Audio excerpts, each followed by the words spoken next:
एक बार की बात है। एक गांव में काजल नाम की एक लड़की अपने पिताजी के साथ रहती थी। एक दिन काजल के पिताजी किसी काम से शहर चले जाते हैं। उसी रात जब काजल अपने कमरे में सो रही थी, तभी वहां उसके पड़ोस में रहने वाला कालिया नाम का आदमी उसके घर में घुस जाता है और तिजोरी खोलने की कोशिश करने लगता है। आवाज सुनकर काजल नींद से जाग जाती है, लेकिन इससे पहले कि वो शोर मचाती, कालिया चाकू से उसकी गर्दन काटकर उसे मार देता है और उसकी लाश को घर के आंगन में दफना देता है। उसके बाद कालिया तिजोरी में रखे सारे रुपए गहने लेकर वहां से फरार हो जाता है। अगले दिन जब काजल के पिताजी शहर से लौटकर आते हैं, तो घर में अपनी बेटी को ना पाकर और टूटी हुई तिजोरी देखकर बहुत घबरा जाते हैं।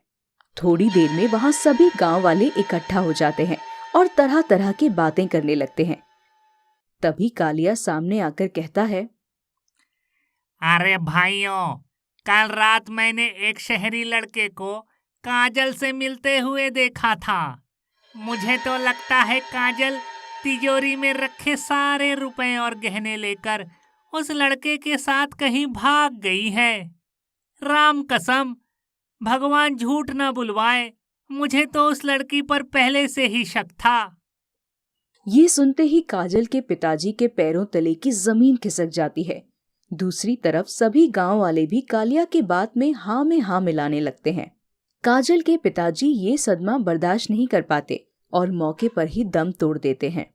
फिर सभी गांव वाले मिलकर उनकी लाश का क्रियाकर्म कर देते हैं। ये सब देखकर कालिया बहुत खुश होता है और गांव छोड़कर शहर चला जाता है। धीरे धीरे काजल का घर टूटकर एक खंडहर में बदल जाता है। दूसरी तरफ मरने के बाद काजल एक चुड़ैल बनकर भटकने लगती है और गांव का जो भी आदमी उसे मिलता, उसे उठाकर वो अपने साथ ले जाती थी। अरे चुड़ैल जी, मुझे छोड़ दो, मैंने आपका क्या बिगाड़ा है? मुझे कहाँ लिए जा रही हो? अरे कोई तो बचाओ मुझे। इस तरह वो चुड़ैल रोज किसी न किसी आदमी को अपना शिकार बना लेती थी। फिर एक दिन गांव वाले काजल के खंडहर पड़े घर को पूरी तरह तोड़कर वहां कब्जा कर लेते हैं और उस जगह पर एक हैंडपंप लगा देते हैं। अरे वाह मुखिया जी, मजा आ गया। अब मुझे नहाने के लिए दूर नदी में नहीं जाना पड़ेगा। ये देखकर काजल चुड़ैल बहुत चिढ़ जाती है। इन लोगों ने मेरे घर को तोड़ दिया, इन गांव वालों की इतनी हिम्मत! अब मैं भी देखती हूँ कि ये लोग इस हैंडपंप से पानी कैसे भरते हैं। इतना कहकर चुड़ैल वहां से चली जाती है। अगली रात वो चुड़ैल फिर से गांव में आती है और एक पेड़ के पीछे छुपकर खड़ी हो जाती है। थोड़ी देर के बाद शंभू हाथ में बाल्टी और साबुन लेकर उस हैंडपंप पर आता है।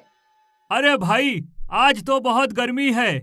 इस हैंडपंप के ठंडे ठंडे पानी से नहाने में मजा आ जाएगा। अरे ठंडे ठंडे पानी से नहाना चाहिए, गाना आए या ना आए, गाना चाहिए। लेकिन तभी चुड़ैल शंभू के सामने आकर खड़ी हो जाती है। चुड़ैल को देखकर शंभू डर के मारे कांपने लगता है। अरे मर गया रे! हे भगवान, ये चुड़ैल कहाँ से आ गई? अरे भागो रे यहाँ से! शंभू वहां से भागने लगता है, लेकिन चुड़ैल उसे पकड़ लेती है।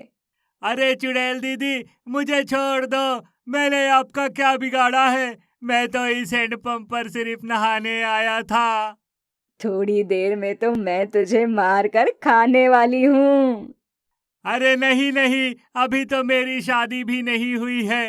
अरे गांव वालों, कहाँ मर गए सबके सब? अरे कोई तो बचाओ मुझे। चुड़ैल शंभू को लेकर दूर आसमान में गायब हो जाती है। धीरे धीरे ये रोज की बात हो जाती है। चुड़ैल अंधेरा होते ही गांव में आती थी और हैंडपंप के पास वाले पेड़ के पीछे छिप जाती थी। फिर जैसे ही कोई गांव वाला वहां पानी भरने आता, चुड़ैल उसे उठाकर अपने साथ ले जाती थी। दूसरी तरफ अचानक लोगों के गायब होने से गांव वाले सकते में आ जाते हैं। अरे भाई, अचानक ये हमारे गांव में क्या हो रहा है? एक एक करके लोग गायब होते जा रहे हैं। ये तो बड़ी चिंता वाली बात है। तुम ठीक कहते हो भाई, मुझे तो लगता है ये किसी चुड़ैल का काम है। पिछले कुछ दिनों से गांव में बहुत डरावनी आवाजें सुनाई देने लगी है। पक्का कोई चुड़ैल हमारे गांव में आ गई है और लोगों को उठाकर ले जा रही है। श्यामू बिल्कुल सही कह रहा है मुखिया जी। मेरी मानो तो अब उस हैंडपंप पर जाना खतरे से खाली नहीं है। आज के बाद कोई भी गांव वाला पानी भरने उस हैंडपंप पर नहीं जाएगा। इस तरह आपस में सलाह कर सभी गांव वाले तय कर लेते हैं कि आज के बाद कोई भी गांव वाला पानी भरने उस हैंडपंप पर नहीं जाएगा। फिर एक रात वो चुड़ैल हैंडपंप पर आती है तो काफी इंतजार करने के बावजूद भी उसे कोई गांव वाला नहीं दिखाई देता। इसके बाद चुड़ैल वहां से वापस लौट जाती है। इस तरह कई हफ्ते बीत जाते हैं, लेकिन चुड़ैल किसी गांव वाले का शिकार नहीं कर पाती। ये देख चुड़ैल गुस्से से लाल हो जाती है। इतने दिनों से मैंने किसी इंसान का खून नहीं पिया, लेकिन आज मैं खाली हाथ नहीं जाऊंगी। इतना कहकर चुड़ैल गांव की गली में जाकर लोगों की तलाश करने लगती है। अरे ये क्या, सारी गली सुनसान पड़ी है। कोई बात नहीं, मैं सभी के घरों के दरवाजे खटखटाती हूँ, कोई तो दरवाजा खोलेगा ही। चुड़ैल एक एक करके लोगों के घरों के दरवाजे खटखटाने लगती है, लेकिन कोई भी गांव वाला दरवाजा नहीं खोलता। कुछ देर बाद चुड़ैल रामू के घर पर पहुंच जाती है। ओ मेरे राजा, दरवाजा खोलो, देखो मैं तुमसे मिलने आई हूँ। तभी घर के अंदर चारपाई पर लेटा रामू ये सुनकर खुश हो जाता है। अरे जिंदगी में पहली बार कोई औरत मुझे इतने प्यार से बुला रही है। जरा मैं भी तो देखूं कौन सुंदरी मेरे दरवाजे पर आई है। रामू बिस्तर से उठकर दरवाजे की ओर चल देता है। अरे सुनो, कहीं जाना नहीं, मैं अभी आ रहा हूँ। रामू जैसे ही दरवाजा खोलने के लिए अपना हाथ आगे बढ़ाता है कि तभी श्यामू उसका हाथ पकड़ लेता है। अरे क्यों मौत को गले लगाने जा रहे हो भाई? बाहर एक चुड़ैल खड़ी है, यकीन नहीं होता? आओ मेरे साथ, अभी तुम्हें दिखाता हूँ। फिर श्यामू धीरे से खिड़की खोलकर रामू को बाहर का नजारा दिखाता है। दरवाजे पर चुड़ैल को देखकर रामू के हाथ पैर ठंडे पड़ जाते हैं। अरे मर गए रे, ये तो एक चुड़ैल है। अरे जल्दी दरवाजा खोलो, क्या हुआ मेरे राजा? अरे राजा का बज गया बाजा। अरे भाई, इस खिड़की को जल्दी से बंद करो, कहीं उस चुड़ैल ने हमें देख लिया तो लेने के देने पड़ जाएंगे। श्यामू जल्दी से खिड़की बंद कर देता है। दूसरी तरफ थोड़ी देर इंतजार करने के बाद चुड़ैल वहां से चली जाती है, लेकिन गली के मोड़ पर आते ही चुड़ैल देखती है कि कालिया अपनी मोटरसाइकिल पर बैठकर चला आ रहा है। उसे देखते ही चुड़ैल गुस्से से आग बबूला हो जाती है। कालिया अपनी मोटरसाइकिल हैंडपंप के पास रोक देता है। आज तो चोरी करके मजा आ गया। अब 2-4 महीने मुझे कुछ करने की जरूरत नहीं है, मजे से बैठकर खाऊंगा। कालिया मोटरसाइकिल से उतरकर हाथ मुंह धोने लगता है। तभी चुड़ैल उसके सामने आकर खड़ी हो जाती है। अच्छा हुआ तू मिल गया, मैं बहुत दिनों से तेरी तलाश कर रही थी कालिया। आज मैं तुझसे अपनी मौत का बदला लेकर रहूंगी। अरे काजल बहन तू, अरे नहीं नहीं, मुझसे गलती हो गई थी। तेरी मौत का मुझे बहुत अफसोस है।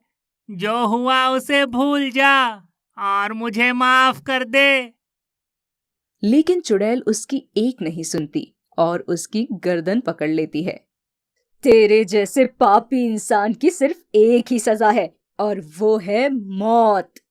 चुड़ैल अपनी शक्ति से कालिया को जला देती है। अरे मर गया रे। अरे कोई बचाओ मुझे। फिर आग में जलकर कालिया की मौत हो जाती है।